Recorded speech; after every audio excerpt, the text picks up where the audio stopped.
check. Check one. Chicken what? It is. Much better. Buck. No, it wasn't. It was We're the best. Chicken what? The best around. Welcome everyone to Beer the Walking Dead. I'm Shorty. And I'm Travis. We're going to break down your latest episode of Fear the Walking Dead tonight. We're also going to break down some local craft beer. Yes, we are. From here, local California, right here in Local Concord. California. Local California. We don't go out of the state very often.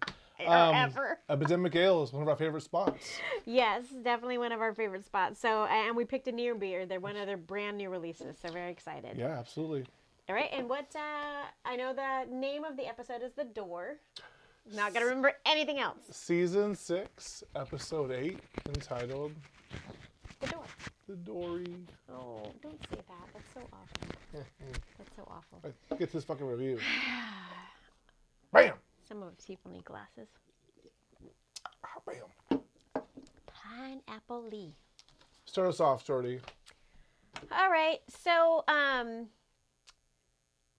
I am really glad that I'm not super invested in these characters. So if you all watch the show, the 7 of you now that are out there, Travis recently got me back on Fear the Walking Dead because they're like obviously The Walking Dead is coming to an end. So to be still engaged in the Walking Dead universe, he's like, you have to watch the show. It's getting so good. So I picked back up on it last year, and this episode was so good. But I'm so glad I'm not invested in the characters because I would have been a blubbering freaking idiot. And I will say that this episode of Fear the Walking Dead blew out the first 3 episodes of The Walking Dead by a milestone. Like, I was so engaged and so invested and so all in. When a commercial came on, I was bummed. Like, I was really, really irritated when a commercial came on. I was so in. So after our first gap in this season, we go to see Dory. He's actually in a very bad place. You know, Dory was only fighting for his wife, Jenna Elfman, Judy, I think her name is. June. And he's basically in his home watching the black and white TV and literally just picking off walkers as he walk up on the beach of his house and watching this old TV in front of him, taking turns, one for the doctor, one for the patient, literally playing Russian roulette with his own gun. It's pretty sad. And the sad thing is too, like according to the episode, he'd only been away from. So he made the decision to split off from June, and he'd only made that decision. It'd only been 2 weeks, so it hasn't even been that long, and he's at this like terrible place.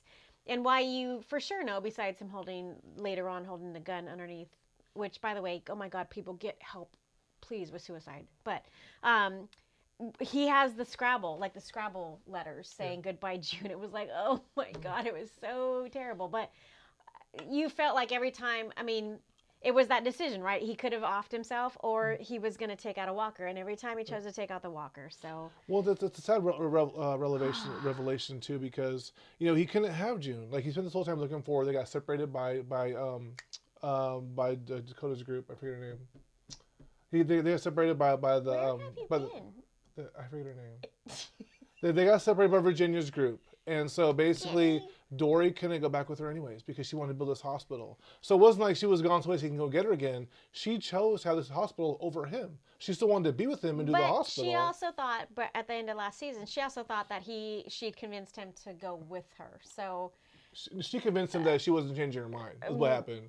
She knew that she could basically convince us, like, you want me, you're on board with this. And Dory was like, I can't be part of this community. I can't be a part of what they are. Like, these people are all shit. Like, I'm just can't be part of it.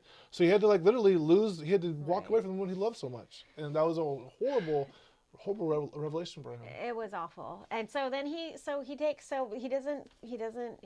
doesn't kill himself. He decides to go into kind of town a bit, I guess, right? Yeah. And then he goes to a shop it's that shop that general store. Yeah, the general store. And I needed help with this backstory because I was really lost. But and he finds Dakota and Morgan in the shop, and Morgan is still fucked up. Yeah, Morgan has been tattered. Morgan's permanently fucked up. Tattered, and just basically just being patched. He's a patchwork quilt of a man at this point, right? So I like the duct tape now. He actually has duct tape on him now. Because So they were hiding there, and I believe Morgan knew to go find there because this is Dory's little general store. This is where Dory goes rents his videotapes. And back in the day, he was always so caring. He would always have this place full of supplies. It was always full of jelly and all kinds of food. So he'd go get things. Stores. He was stocking up in the store, so if people needed it, would come and get it. And that's how the group is. That's how Morgan's group is. They're very giving and very friendly and very just propagate people and make things better going forward and pay it forward. Right. And it was a very short-lived reunion because who comes in but a ranger? So they're obviously all of Jenny's people are looking for her. So the Rangers come. Dory makes the decision not to kill him because he's now kind of, walking that same path that Morgan did for a while where Morgan didn't want to kill anybody. He felt it unnecessary. Well, I think it was more that they know the fact that it's like if they kill one of these Rangers by them not checking in, it's a better indication that they're going to be coming there. So they look at that too, that if they kill people, they can't because they don't make their check-ins, they'll know that there's a problem and they'll swarm to that spot. So it's almost like strategic. Although now the guy kind of said, I don't know if he said their location though, so maybe that's the thing. But he actually, he said, look, Dory's been here. Yeah. He's still writing that I'm checking out videos. It's by movie selection. Right? Yeah, so that was pretty cool. And then it turns out at the end that, it turns out that while he's kind of playing his own, while he's going through this turmoil, that movie, one of the movies that he checked out is playing, and that's one of the movies that actually him and June had watched in their cabin together. So kind of cool stuff. So, all right. So moving on, so this whole time Morgan's trying to convince Dory to come with him to their place, the reservoir place, right? The new and place. And it really does come out at some point that Morgan figures out what Dory wants to do, that he just doesn't want to live anymore, which is just freaking heartbreaking in itself. Right. So, but Dory says, I'm going to help you. Oh, so what we missed was there was a big bridge. Like there was this big bridge that had all these zombies on it. They actually blockaded it so that you couldn't cross the bridge. You couldn't actually get out to the other side. Yeah, that was earlier seasons too. Right. We see that bridge there, and those people actually washed up on the Dory's shore. And we see Morgan talking to Dory about this door he's pulling off, the title of the episode. And Morgan asked him, he's like, why can this door shut the world out? Why do you want to shut yourself out from the world? Why don't you shut everybody out from coming into your heart and being with you? And he's like, I'm not trying to shut the world out. I'm trying to shut myself in. Right. And then Morgan's like, he kind of puts it together through what he's talking about, that he wants to kill himself and basically put a door up to keep himself in there so he can't hurt anybody. Is what Dory wants to do. And so that's when Morgan gets this real this epiphany of I'm only here and was able to be in a community again and love people again because of you, Dory. I'm not going to let you do the same thing. And it was because of Dory. When we see Morgan after he left the Walking Dead, he was done with people, done being part of the community, didn't want to help anybody. He wanted to just be by himself, and that's why he left Rick's group. But Dory made him change and to basically come and be a person again and help with the community. And so now Morgan's there's no way I'm letting you go back to where I was. That was a horrible place. You brought me here, so you need to help me build this now. We're a family. Yes. So in this whole thing though, Morgan still has not convinced Dory to join the group, but Dory's like, okay, you're my friend. I'm going to help you across the bridge, right? So they figure that out. They actually, and there's a lot back into more of. I know I knew Dory's backstory, so I know that was in previous episodes, but we dive a little bit more into that for sure, and about Dory's dad and everything, and they get this car fixed, all this kind of stuff going on. Because the Ranger came, Ranger shot up the car, Ranger nabbed Morgan with a rope, dragged him away, so they get out of that whole situation. But then Dory's actually forced to kill this guy, what he did not want to do. He's forced to kill this guy. So, okay, so then moving on, again, Dory kind of agrees, I'm going to help you guys across this bridge. I have to say, that bridge scene was so reminiscent of the greatest kind of Walking Dead universe, zombie fights ever. The zombie underneath the tire was phenomenal. It was so great. And they knew that was going to be a problem too. Dory even says, watch the guys on the side of the flank of the bumper, if they get in the tires, we're going to have a problem. They never met the Walking Dead people. They never met, I'm like going blank on people's names today. That's okay. I don't. What? Norman Reedus. Remember Reedus. Remember they had the Camaro back in the day. Him and Rick. Daryl. Remember they had the Camaro back in the day, and they got caught because they were trying to run through a bunch of zombies, and the car got high sided on the back side was like traveling under cars under zombies. The same thing happened here. Like you couldn't go there. There's no tread. It was just spinning and like it was in a puddle of just this person. Oh my god, it was so great. It was You see its body still there. Good. It was so good. So, because we're kind of hyper-focused more on the Dory story, which we should be, that was the whole point of the episode, but a couple of things that we missed in there. So, Virginia actually is on the walkie, and because she has Grace, she actually puts Grace on the walkie. So now Morgan's in a freaking tizzy because he knows all of this needs to come to a head much closer because they have everybody. Like Virginia has so many of their people, so it's coming closer ahead. And then, so then we go to the bridge scene, which is freaking phenomenal and crazy and beautiful. And then that fucking Dakota. Yeah. I did so not see... Did you see it? You're more familiar with characters. Did you see this coming? So the harsh part about it was Dakota was so much invested. I actually wrote, I don't know...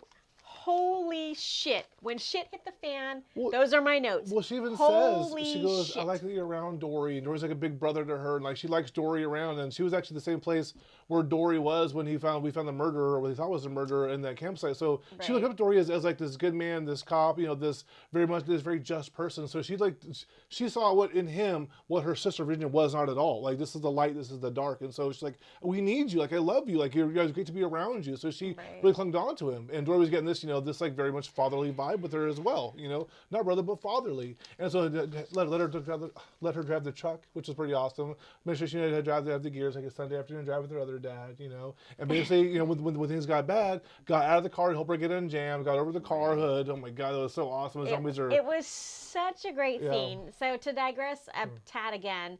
So one of the scenes inside the cabin though is that Dakota finds that little piece of the knife that was under Dory's investigation to figure out who killed what's his bucket. Who cares? Right. But I still did not see the shit that was about to happen. Yeah. So afterwards, there is the car had issues. Like this poor truck had issues, and doors are everywhere. So there's Dory trying to put a door on the cabin. Dory going to the neighbor's house to try to get another door. His name's Dory. Doors on the truck. So doors are everywhere. It's a very appropriately named episode.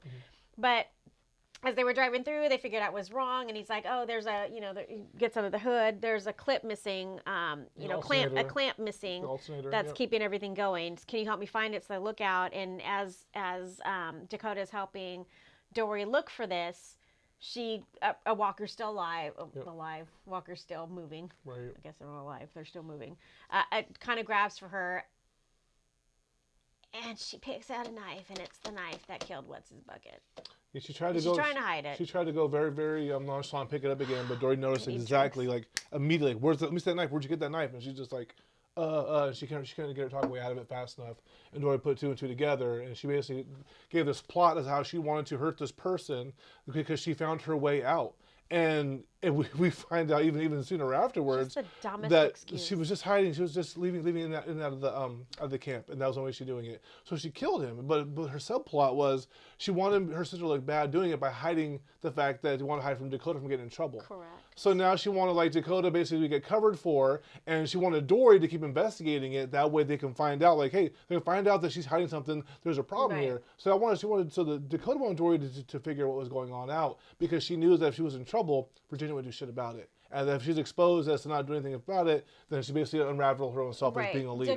Dakota wanted it to be proven that her sister would go to any lengths to protect her and was basically lying to the community. That was. So a couple subplots. Right. It's just awful. And so at that point, it's like, but you think of at that point, like, why would she care if anyone found out that she murdered this person? So Dory figures it out really fast by a bridge, and she pulls a gun out on Dory. The gun that Dory gave her. Dory's so invested because of Janice got killed. That's why he's so invested in that. It's just, and she says that she didn't know that was going to happen. She probably didn't, by the way. I don't. Who the fuck knows? But I have to say, this actress, and I apologize, I think her name is Zoe something. Dakota's the actress that plays her. I cannot remember her last name so much, but her name is she's Zoe forgettable. something. She kicked so much ass as an actress. Like, she was amazing in this episode.